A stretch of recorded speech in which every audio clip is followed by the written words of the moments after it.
Sa asawa ng asawa ko nga sila si Lizel Lopez, Raver Cruz ug Martin De Rosario ug sparkle artist Mikey Quitos nakisadya sa 35th Kalilangan Festival sa General Santos City. Ang mga kalingawan atong sayron sa report ni Abby Caballero. Labihan ang kalipay sa mga taga General Santos City dihang nakisadya sa Kalilangan Festival 2024 ang cast sa asawa ng asawa ko nga sila si Raver Cruz, Lizel Lopez ug Martin Del Rosario ug sparkle artist Mikey Quitos sa Kapuso Mall Show dungan sa selebrasyon sa 35th Kalilangan Festival. Gani todo ang ilang kilig dihang giharana sa Kapuso Stars.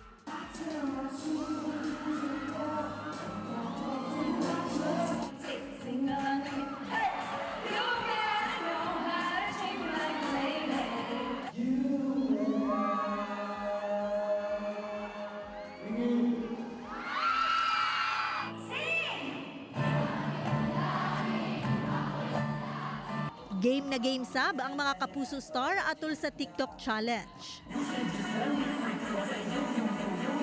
Busa ang 72 anyos nga Kapuso fan nga si Erlinda, ilabihan ang kalipay. Sayong gani kay nakita sila rin, ani sila diri sa ato sa Jinsan. Na-excite ko tapos wala nakikilig.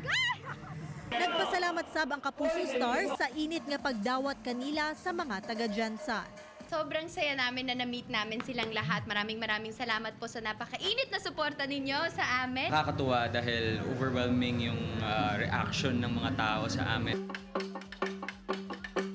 Samtang nahatagan sa bughigayon ang Kapuso artists nga makit-an og masulayan ang pipila ka tradisyon ug kultura sa General Santos City atol sa ilang pagbisita sa tribal village. Ilang nasulayan ang paghabi.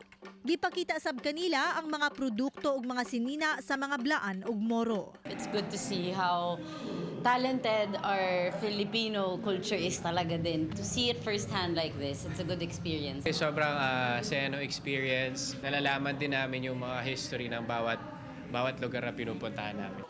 Mula dito sa General Santos City, Happy Kalilangan Festival mga Kapuso! Kauban si Gary Balantay sa kamera. Ako si Abby Caballero para sa One Mindanao.